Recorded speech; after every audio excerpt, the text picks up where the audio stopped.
Good morning! Remember the book, The Games People Play by Eric Berne? That was one of my favorites at high school. And I don't remember anything much, except for the title. And this title somehow went through my mind today while meditating. Games People Play. And I was wondering, what is the difference between children and adults? Where is the turning point when we become boring adults that are only preoccupied with keeping everything in order and making life boring? Like when kids say, I don't want to play with him or her because she's boring, she's an adult, she's big. And you don't want to be like that. You want to remain a child all your life. No, not at certain things, but definitely in the way you look at the world with curiosity, with desire to explore, with genuine interest. A lot of things, like when you come up to a girl in the playground and you really want to play with her, that sort of feeling. Do you remember yourself as a child? Do you still play games? And that isn't about the games that people play, not about the book, not about psychoanalysis either, but about having fun in life. What is your idea of fun? When was the last time you've enjoyed playing? Enjoyed something which you have, I don't know, invented yourself, or something that you usually play in your family? Yes, there are board games and there are different games to sort of engage in, but it's not really the games that we invent.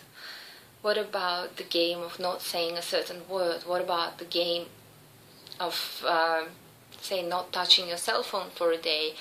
A game of, I don't know, doing everything with your left hand, with the opposite hand all day, trying to write with your opposite hand.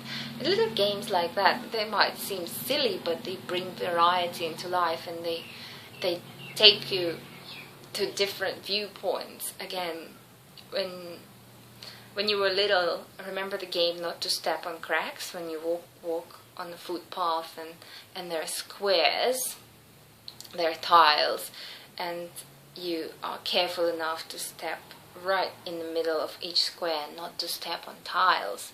Although if you step, I mean not to step on cracks, if you step on a crack, nothing will happen, and your mom will tell you, oh, don't do this silly game, just walk normally because we're late. And you think like, oh, adults are so boring, why wouldn't mom do this with me? Why wouldn't she not step on cracks? And we could see who would step on a crack first, and whoever would step would lose, and so on. Why don't we do that anymore? Why do we step on cracks and not care anymore? Because we're thinking about the economy or the political situation in Ukraine, and our brains are polluted with all sorts of negativity. Where is the innocence?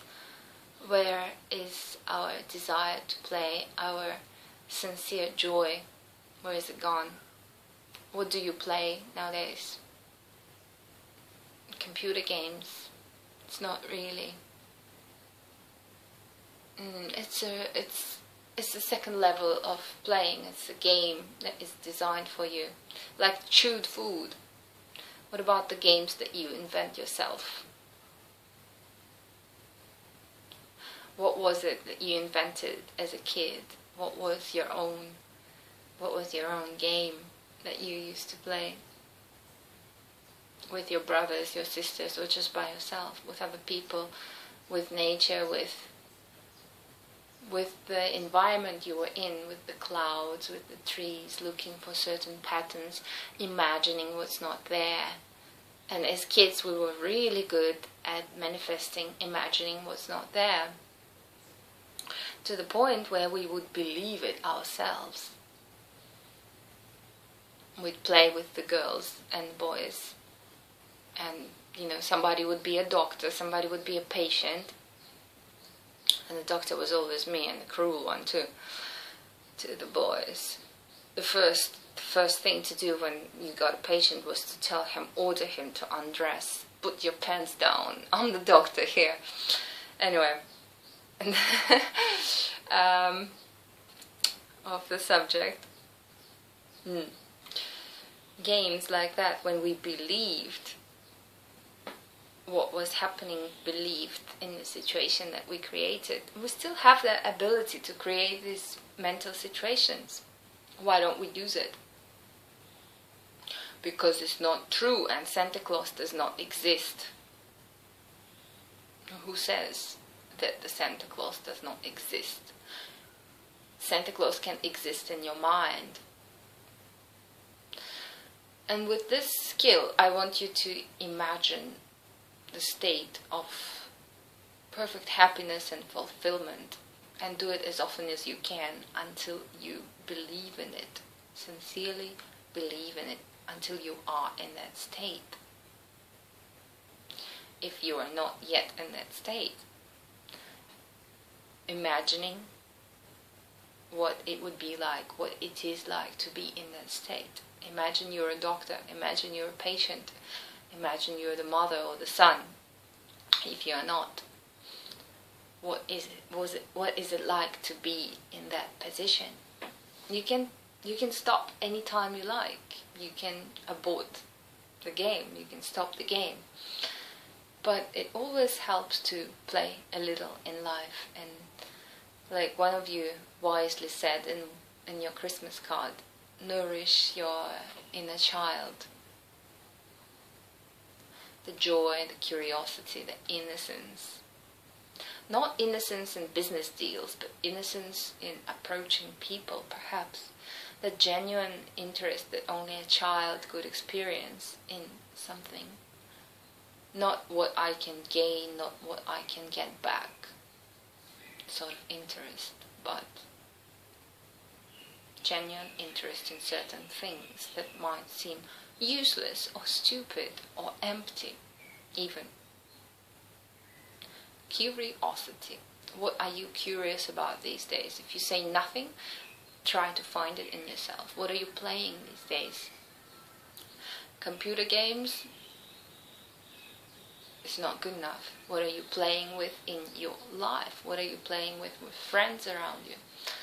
Games are fun, and games with other people are even more fun. But everybody has to know that that is a game. Even doing this together, look, 1 and 2 and 2 and 4. Like that, as simple as that. If we do it together, come on, let's do it together. 1 and 2 and 3 and 4 and 1 and 2 and 3 and 4. It's stupid, but there's something about it that is different from the daily routine, from being also serious and also absorbed in taking care of life and people and children and family and co-workers and whatever else. It's all running around, and it's all becoming very boring, with just weekends being the highlight of the life. So let's bring a bit of game into our lives. Bye.